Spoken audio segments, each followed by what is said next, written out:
بسم اللہ الرحمن الرحیم وإلہکم الہ واحد لا الہ الا هو الرحمن الرحیم صدق اللہ العظیم وصدق رسولہ النبی الکریم۔ درود پاک پڑھیے۔ صلاۃ و سلام علیک یا رسول اللہ وعلى آلك واصحابك يا سيدي يا حبيب الله، الصلاة والسلام عليك يا سيدي يا نبي الله وعلى آلك واصحابك يا سيدي يا خاتم النبيين۔ تمام تعریفیں، حمد و ثنا اللہ تبارک و تعالی کے لیے،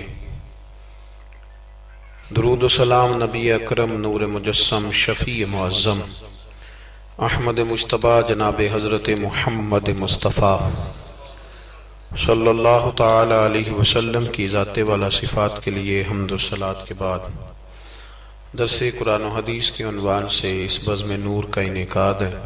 آپ کو انتظار کرنا پڑا، ہم کچھ رستہ بھول گئے تھے، یوں سمجھ لیں کہ آپ انتظار کرتے رہے اور ہم مجاہدہ کرتے رہے، مجاہدہ کر کے آپ تک پہنچے۔ اللہ آپ کو بہترین صلہ عطا فرمائے۔ قرآن مجید میں اللہ کریم نے ارشاد فرمایا ہے کہ وَإِلَٰهُكُمْ إِلَٰهٌ وَاحِدٌ، فرمایا تمہارا معبود ایک ہی معبود ہے، لا الہ الا، اس کے سوا کوئی عبادت کے لائق نہیں ہے۔ والرحمن الرحیم، بڑا مہربان ہے، نہایت رحم کرنے والا۔ اللہ وحدہ لا شریک ہے، اللہ کی ذات میں، اللہ کی صفات میں کوئی اس کا شریک نہیں ہے۔ وہی وحدت الوجود، وہی واجب الوجود ہے، اسی کا وجود ضروری ہے۔ ایک ہوتا ہے شرک اکبر، اللہ کی ذات و صفات میں کسی کو شریک ٹھہرانا، اور ایک ہوتا ہے شریک اصغر، ریاکاری کرنا، دکھلاوا کرنا۔ دونوں ہی بڑے سخت ناپسندیدہ ہیں۔ اگرچہ شرک اصغر معاف کر دیا جائے گا، اس کی اصلاح ممکن ہے۔ ہمارے ہاں الحمدللہ امت مسلمہ میں شرک اکبر تو نہیں ہوتا، لیکن شرک اصغر کی بیماری بہت زیادہ ہے۔ دکھلاوا کرنا، ریاکاری کرنا، تصنع کرنا، بناوٹ کرنا، اپنے اعمال کو پیش کرنا، یہ ایک بڑا خوفناک منظر ہے۔ آپ غور فرمائیں کہ جس آدمی کے گھر میں 20 لاکھ روپیہ کیش پڑا ہو، وہ کبھی آ کے نہیں بتاتا کہ گھر میں پیسے پڑے ہوئے، کہ بتاتا ہے؟ اور جس کے گھر میں 10 تولے سونا پڑا ہوا ہو، وہ کبھی آ کے نہیں بتاتا کہ گھر میں پڑا ہے۔ لیکن جو سویرے تہجد کے وقت اٹھ جائے، وہ سارے محلے کو بتاتا ہے کہ میں اٹھ گیا تھا اور میں نے پڑھی ہے۔ 20 لاکھ روپیہ جو کیش گھر میں پڑا ہے وہ نہیں بتایا، لیکن جو 10,000 روپیہ مسجد میں دے دیا وہ سارے علاقے کو بتایا، حالانکہ وہ بڑی قیمتی نیکی تھی، وہ چھپانے والی تھی، لیکن اس کا اظہار کرنا، اس کو بتلانا۔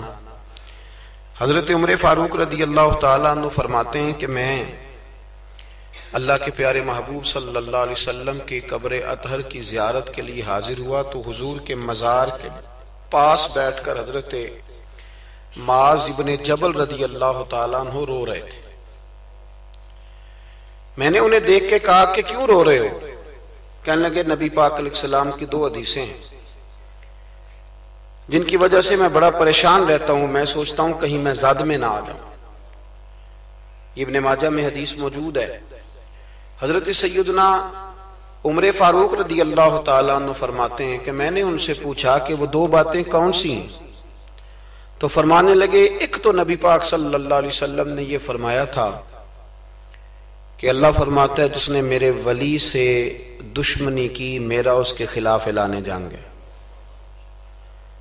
تو حضرت معاذ ابن جبل کے رونے کی وجہ محدثین اور شارحین نے یہ بیان کی کہ وہ رو اس لیے رہے تھے کہ کیا پتہ چلے گا کہ اللہ کے بندوں میں سے ولی کون ہے، تو کہیں بھول کر بھی کسی کی بے ادبی نہ کر بیٹھوں، اس لیے وہ رویا کرتے تھے، ڈرا۔ یہاں تو لوگوں کو پتہ ہوتا ہے نا یہ ولی ہے اللہ کا، پتہ ہے نا لوگوں کو کہ داتا صاحب اللہ کے ولی ہیں، خواجہ معین الدین اجمیری اللہ کے، حضرت بایزید بسطامی اللہ کے ولی ہیں، حضرت جنید بغدادی اللہ کے، لیکن پھر بھی لوگ بے ادبی کرتے ہیں. پتہ ہے چونکہ حضرت معاذ ابن جبل فرماتے مجھے پتہ نہیں اس لیے ڈر لگتا ہے. اور دوسرا حضرت معاذ اس مسجد میں اذان ہوگی جی، یہاں اذان ہوتی نہیں، یہ جو ابھی ہونی ہے نا جی ٹھیک. تو حضرت معاذ ابن جبل رضی اللہ تعالیٰ عنہ فرماتے ہیں دوسری یہ بات کہ نبی کریم صلی اللہ تعالیٰ علیہ وآلہ وسلم نے ارشاد فرمایا کہ تھوڑی سی ریاکاری بھی شرک ہے.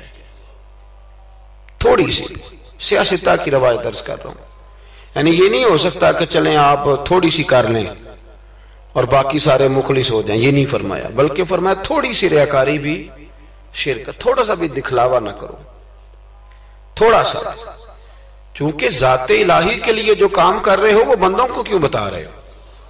جو کام اللہ کی رضا کے لیے اس میں بندوں کی شراکت کا کیا معنی ہوگا؟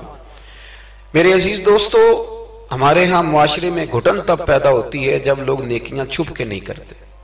بہت سارے لوگوں کو نماز پڑھ کے بھی سکون نہیں ملتا، ذکر کر کے بھی سکون، اس لیے کہ کہیں نہ کہیں ان کے دل میں یہ بات بیٹھ جاتی ہے کہ میں نفل پڑھنے لگا ہوں، اللہ کرے کسی کی نظر پڑ جائے اور وہ دیکھ کے کہہ دے کہ میں نہ، کیا میری بات، کیا میرا رویہ.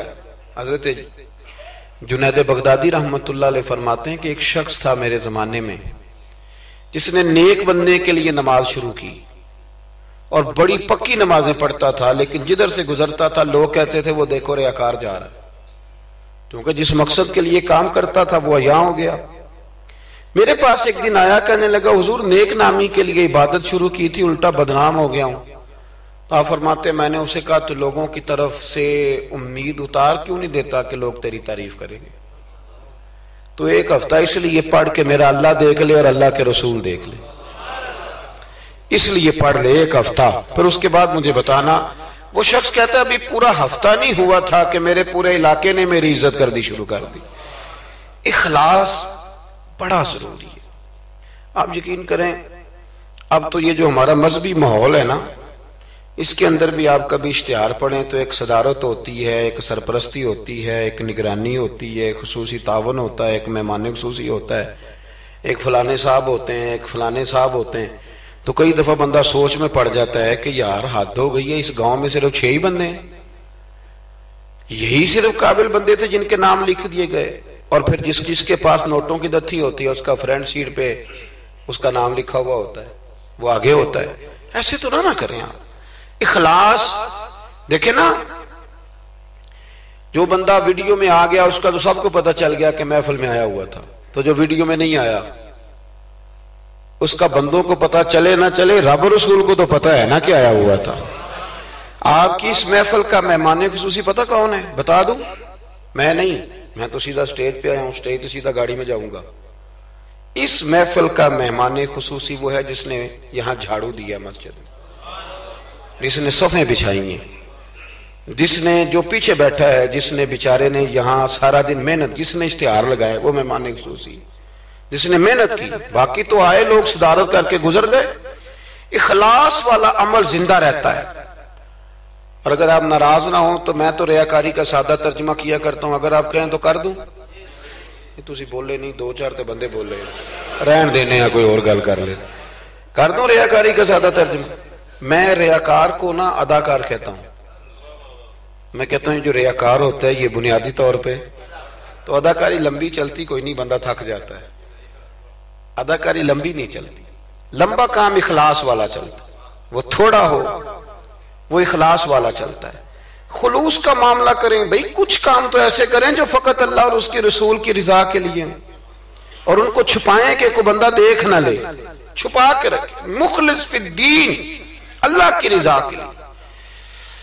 حضرت سیدنا عثمان غنی رضی اللہ تعالیٰ عنہ نے نا سید عائشہ صدیقہ رضی اللہ تعالیٰ عنہ کو نے ایک ملازمہ دی تھی، خادمہ کا. اماں جی یہ آپ کے کام کاج کر دے گی سارے، یہ آپ کو بہت ساری جو چیزوں کی ضرورت ہوگی فراہم کریں گی، کپڑے دھویا کریں گی، جھاڑو دیں گی، روٹی پکا کے، ایک خادمہ دی، کنیز دی۔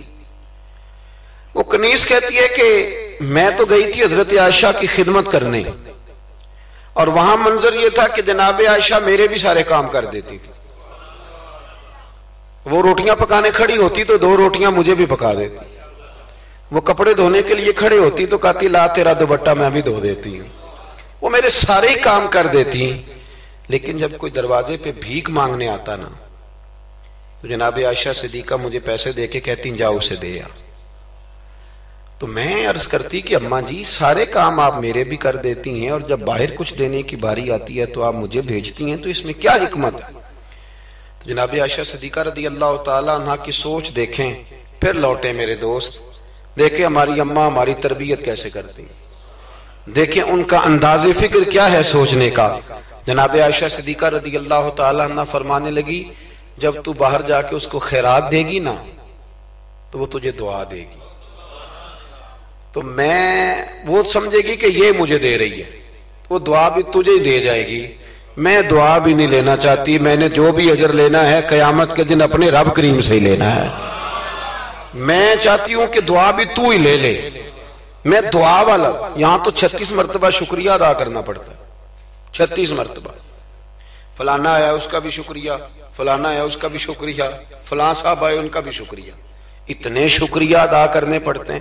اور ہمارے تو دیہاتوں میں لوگ کہتے ہیں نیکی تے میں کراں پر ایک کڑا نہ نیکی کر دینے۔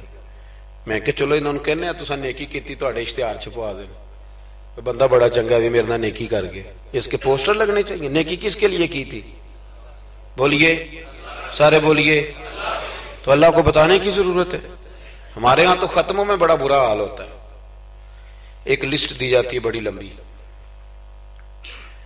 مجھے بھی ایک جگہ لسٹ دے دی، اس پہ لکھا تھا کہ 5000 قرآن پاک پڑھا ہے، حالانکہ مرنے والے کا اپنا بیٹا ایک سپارہ بھی نہیں پڑھتا، وہ ایک سپارہ بھی نہیں پڑھتا۔ 5000 قرآن پاک، اتنے لاکھ درود شریف۔ تو میں نے دعا شروع کی تو میں نے کہا کہ یا اللہ جو پڑھایا جانے والے کی روح کو بخش دے۔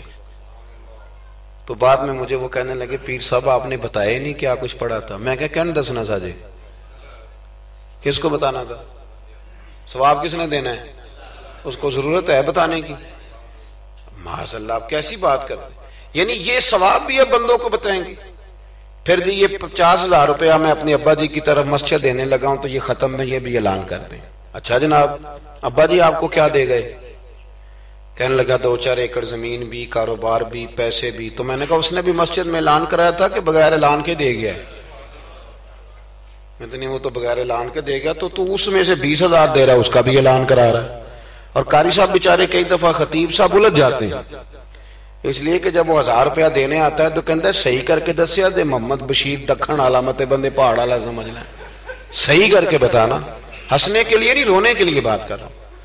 یہ اتنا برا حال ہو جائے گا ہمارا، کس کو بتاتے پھرتے؟ اور میں نے دیکھا نوٹ کھول کر لوگ لے آتے۔ اس طرح نہ کرے، نیکیوں کو چھپائیں، چھپی ہوئی چیزیں قیمتی ہوتی ہیں، یہ قیمتی چیزیں ہوتی ہیں، یہ قیمتی ہوتی ہیں۔ حضرت عبداللہ ابن مبارک بہت بڑے درویش گزرے، عالم بھی تھے، صوفی بھی تھے، درویش بھی تھے، حدیث کے بہت بڑے استاد بھی تھے، اور جو صوفیہ سابقون الاولون ہوئے ان میں آپ کا نام ہے۔ آپ نہ اکثر اپنے کوفے کے علماء سے استفادہ کرنے کے لیے نہ کوفے آیا کرتے تھے۔ ہر شعبے میں کچھ لوگ اسپیشلسٹ ہوتے ہیں، تو علماء کے شعبے میں بھی کچھ لوگ اسپیشلسٹ ہوتے ہیں۔ یہ الگ بات ہے کہ آج کل جو ایک عمرہ کر رہا ہے وہ مفتی ہوتا ہے، اور اگر حج کر رہا ہے تو پھر تو شیخ الحدیث ہے، وہ کہتا ہے سارے مسئلے اب میں ہی بتاؤں گا، اور دو اردو کی کتابیں پڑھ لے تو پھر تو کہتا ہے مولویوں کی پتہ ہوئے، سارا پتہ تو مجھے۔ اللہ تعالیٰ سمجھنے کی توفیق دے۔ حضرت عبداللہ ابن مبارک جاتے تھے کوفے کے علماء کے پاس، اور وہاں جا کر کے ان سے استفادہ کرتے تھے۔ اب تو ہوٹل بن گئے ہیں، آپ جس ملک میں جس ایریے میں جاتے ہیں ہوٹل بک کر دیا جاتا ہے، اب وہاں قیام کرتے ہیں۔ اس زمانے میں یہ طریقہ نہیں تھا۔ مسجدوں کے ساتھ لوگوں نے مہمان خانے بنائے ہوئے تھے، وہاں جا کے لوگ قیام کرتے تھے، کھانا پانی مسجد میں لوگوں کو پتہ چلتا تھا مہمان آ گیا، وہاں لوگ کھانا بھیج دیتے تھے۔ حضرت عبداللہ ابن مبارک رحمت اللہ علیہ اکثر اس مہمان خانے میں کوفے جا کے رکتے۔ ایک نوجوان تھا، اس کو علماء کی خدمت کا بڑا شوق تھا، اللہ کے بندوں کی خدمت کا شوق لگ جائے تو پھر اللہ بڑی رحمت فرمایا کرتا ہے. اسے بڑا شوق تھا, وہ بڑی خدمت کرتا, آپ کے لیے کھانا لاتا, پانی لاتا, چائے لاتا, تکیہ پیش کرتا. بڑے مہینوں سالوں سے ملاقات رہی. پھر ایک دفعہ حضرت عبداللہ ابن مبارک آئے کوفے میں تو پوچھا کہ وہ نوجوان کہاں ہے. لوگوں نے عرض کی حضور وہ چھوٹا سا کاروبار کرتا تھا تو اس پہ قرضے چڑھ گئے. جن لوگوں کے پیسے دینے تھے نا وہ بڑے تگڑے لوگ تھے, انہوں نے پرچہ کٹوا دیا. کوتوال شہر سمجھ لیں کہ ایس ایچ او گرفتار کر کے لے گئے. جب تک بندہ سخاوت کر رہا ہوتا ہے تب تک نہیں لوگ پوچھتے کہاں سے آئے ہیں, اور جب بندہ کہیں الجھ جائے نا تو پھر بندے کہتے ہیں اوہو بندہ ہی ٹھیک نہیں تھا. بڑے بڑے لوگوں کو نقصان ہو جاتا ہے کاروبار میں, یہ کیا بات ہوئی. حضرت عبداللہ ابن مبارک کو پتا چلا. ویسے آج کل کا کوئی پیر ہوتا تو وہ پیر صاحب پتہ کیا کرتے ہیں, جب تک مرید جھاڑو دیتا رہے پھر تو وہ کہتے ہیں میرا منظور نظر ہے, لیکن اگر قرضے چڑھ جائیں تو کہتے ہیں اس کا ذاتی معاملہ ہے, میں ذاتی معاملات میں مداخلت نہیں کرتا. تو جب تیرے گھر میں 6 درجن کنوں لے کے آتا تھا تب ذاتی معاملہ نہیں تھا, اب ذاتی معاملہ ہو گیا. اسی طرح کام لیڈر کرتے ہیں, کام کراتے رہتے ہیں سیاستدان, اور اگر بندہ الجھ جائے تو کہتے ہیں اس کا ذاتی معاملہ ہے. تو جب دفتر کھلوا رہا تھا تب ذاتی معاملہ نہیں تھا. ہمارا یہ مزاج ہے کہ ہم تباً انسانوں سے نفع لینا چاہتے ہیں, لالچی ہوتے جا رہے ہیں. سیدنا عبداللہ ابن مبارک رحمت اللہ تعالی علیہ نے کہا قرضہ چڑھ گیا ہے اور وہ بند ہے جیل میں. آپ گئے, جا کے کوتوال سے ایس ایچ او سے ملاقات کی. فرمایا ماجرا کیا ہے, معمہ کیا ہے. وہ کہنے لگا حضور بچہ بے قصور ہے, بیچارہ کام کرتا تھا تو اچانک نقصانات ہوئے تو ہوتے ہی گئے. انسان جب کامیاب ہوتا ہے تو مٹی کو بھی ہاتھ لگائے تو سونا ہو جاتی, اور جب ناکام ہوتا ہے تو ایسا پھسلتا ہے کہ پھر کسی جگہ اس کا ہاتھ نہیں پڑتا. وہ الجھ گیا, حضرت ہی الجھتے الجھتے قرضے چڑھ گئے. اور حضرت صاحب جس پارٹی کے پیسے دینے ہیں وہ بڑی سخت ہے, وہ کہتی ہے کہ ہم نہیں چھوڑیں گے. حضرت عبداللہ ابن مبارک رحمت اللہ تعالی علیہ فرمانے لگے پیسے کتنے, کہنے لگا 50,000 دینار. آپ سمجھ لیں کہ 5 کروڑ روپیہ. تو حضرت عبداللہ ابن توجہ ہے نا میری بات پہ, تھک تو نہیں گئے آپ لوگ. حضرت عبداللہ ابن مبارک رحمت اللہ علیہ فرمانے لگے اگر تو میری ایک شرط پوری کرے تو میں پیسے دے دیتا ہوں. میری طرف دیکھیں, کہانی تو نہیں نہ سنا رہا میں, آپ ذرا غور تو کریں کیا کہہ رہا ہوں. یعنی 50,000 دینار.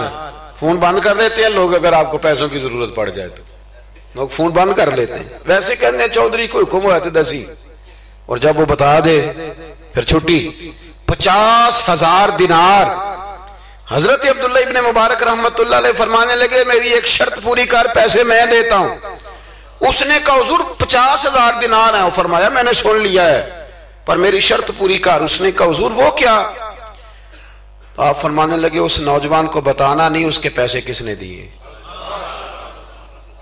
پیسے میں دے دیتا ہوں. اس نے کہا حضرت جی اسے نہیں بتانا. آپ فرمانے لگے اس کے لیے نہیں دینے, میں نے اللہ کی رضا کے لیے دینے, اور جس رب کے لیے میں نے دینے ہیں اسے بتانا نہیں پڑتا, وہ تو دلوں کے حال جانتا ہے, وہ تو علیم بذات الصدور ہے, لہذا بتانا نہیں. اس کو پیسے دے دیے. نوجوان نے بڑی منت کی کوتوال کی, یار اتنے بڑے پیسے کوئی دے گیا, کوئی 10 روپے تو نہیں دینا, اس محسن کا پتہ بتا, میں تو اس کے پوتوں کی بھی نوکری کروں گا. اس نے کہا میں مجبور ہوں, مجھے حکم نہیں, میں نہیں بتا سکتا. وقت گزر گیا, کوتوال بھی کہیں تبدیل ہو گیا. وہ نوجوان کہتا ہے عبداللہ ابن مبارک بوڑھے ہو گئے, اب گھر میں رہتے ہیں, باہر نہیں آتے. زیادہ ذوف آ گیا, اب جس نے پڑھنا ہے کچھ استفادہ کرنا ہے وہ بھی گھر میں حاضر ہوتا تھا. اللہ اکبر. وہ نوجوان کہتا ہے جیسے جیسے میری عمر بڑھتی شوق بڑھتا کہ یار میرا محسن مجھے مل جائے, میں اس کے پیر ہی چوم لوں ایک دفعہ. اتنا عظیم آدمی. اس کے بعد کئی دفعہ حضرت عبداللہ ابن مبارک ملے بھی. نوجوان کہتا ہے وہ جب بھی مجھے ملتے میں انہیں کہتا بابا جی نیک تو آپ بھی بڑے ہیں پر بندہ تو وہ تھا نا جو میرے پیسے دے گیا. تو وہ فرمایا کرتے چل دعا کرنا اللہ مجھے بھی کوئی کام کرنے کی توفیق دے دے, دعا کرنا. وقت گزر گیا, 15 سال بیت گئے. ایک دن وہ کوتوال کہیں رستے میں مل گیا تو اس نوجوان نے نا سر سے پگڑی اتار کے پیروں میں رکھ دی. کہنے لگا تجھے اللہ رسول کا واسطہ, میں کہیں شکریہ ادا کرنے سے پہلے ماری نہ جاؤں, میرے محسن کا پتہ تو بتا دے, ایک دفعہ بتا وہ کون ہے. وہ کوتوال کہنے لگا تو نے قسم ہی بڑی دے دی ہے, تجھے واقعی نہیں پتا وہ کون ہے. تو نہیں جانتا؟ کہا نہیں. کہنے لگا روز تو ان کی بغل میں بیٹھا ہوتا تھا, بعد میں بھی کئی دفعہ اکٹھے دیکھا. کہا کیا مطلب؟ کہنے لگے حضرت عبداللہ ابن مبارک. وہ نوجوان کہتا ہے میں اتنا تیز دوڑا کہ پگڑی گر گئی, جوتے ٹوٹ گئے, پیروں میں زخم ہو گئے, پر میں بھاگا کہ میں شکریہ ادا کروں. میری اجرت میری محنت سے زیادہ کیوں ہے؟ میرے محسن تیرے احسان سے ڈر لگتا ہے. کہتے ہیں دوڑا گیا, لیکن قربان جاؤں جب عبداللہ ابن مبارک کے گھر کے باہر پہنچا تو رش لگا ہوا تھا.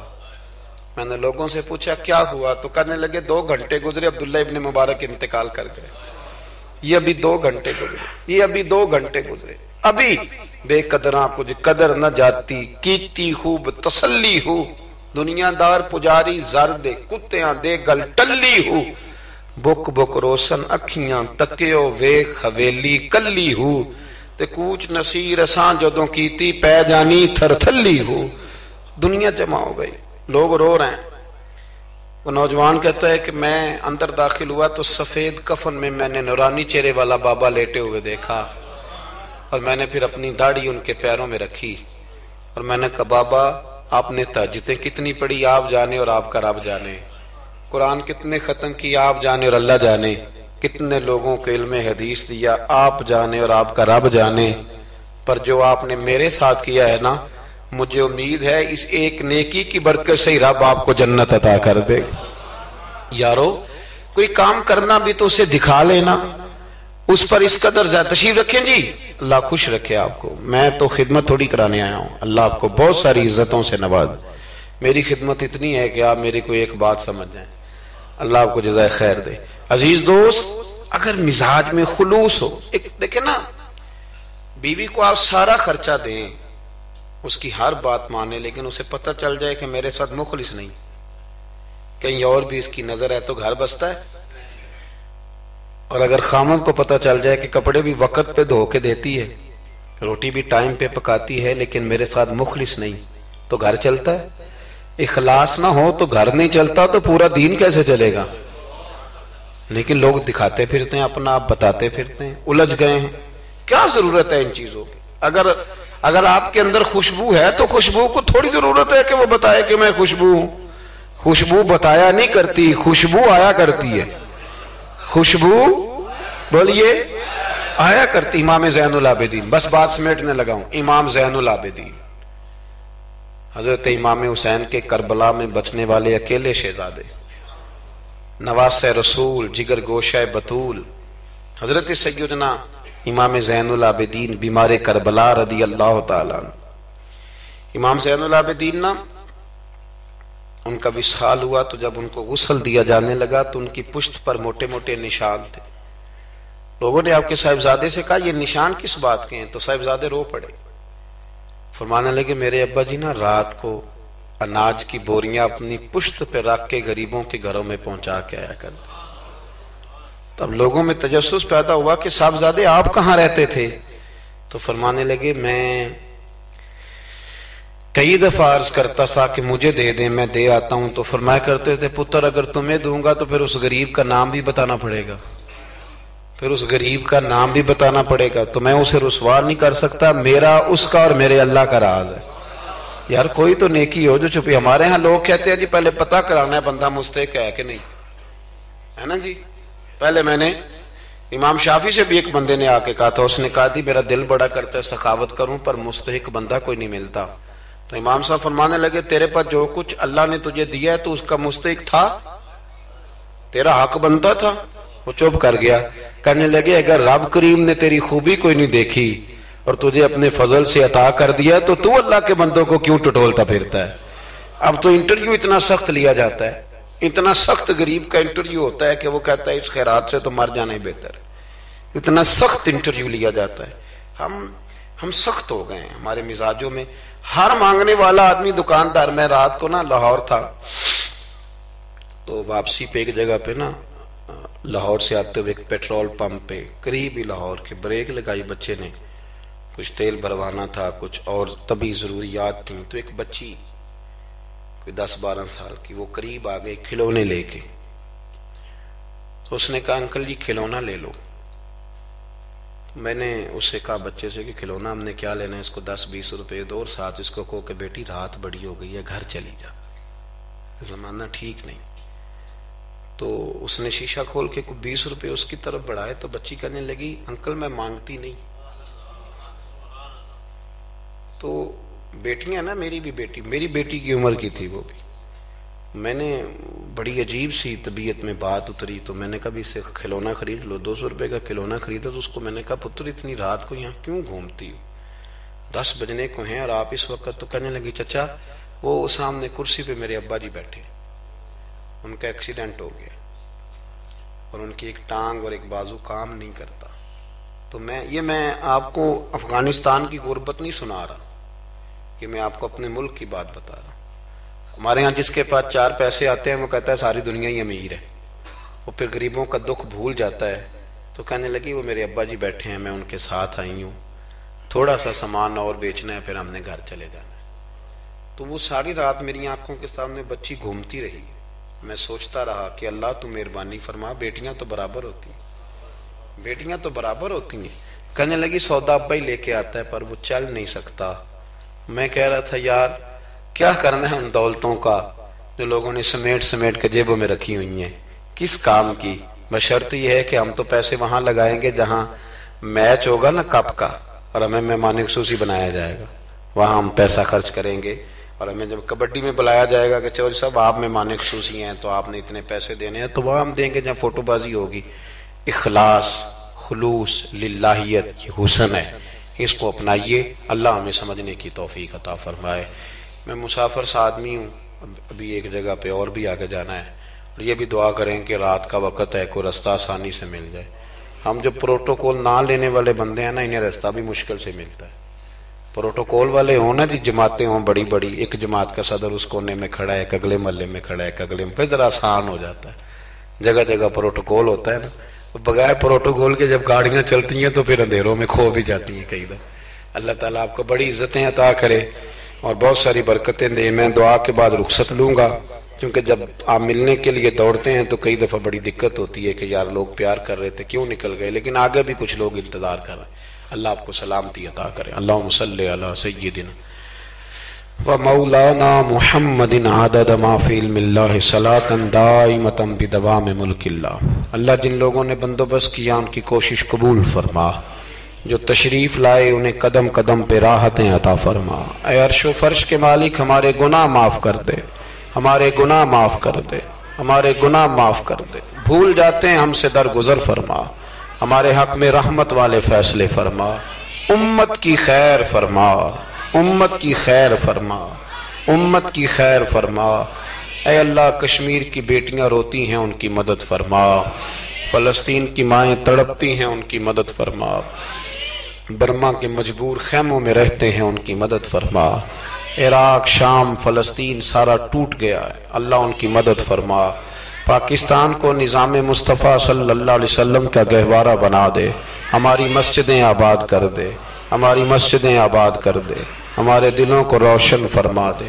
اے اللہ مرنے سے قبل سچی توبہ کی توفیق دینا، اے اللہ ایمانداروں جیسی موت دینا، ہمیں پردہ پوشی عطا کر دے، ہمارے گناہ بخش دے، ہمارے حال پہ رحمت کر دے، ہمارے ساتھ درگزر والا معاملہ فرما، ہماری اس بستی پر اس گاؤں پر اپنا فضل فرما۔ اللہم انا نسألک العفو والعافیۃ فی الدین والدنیا والآخرہ۔ اللہم اعز الاسلام والمسلمین فانصرنا علی القوم الکافرین۔ وصلی اللہ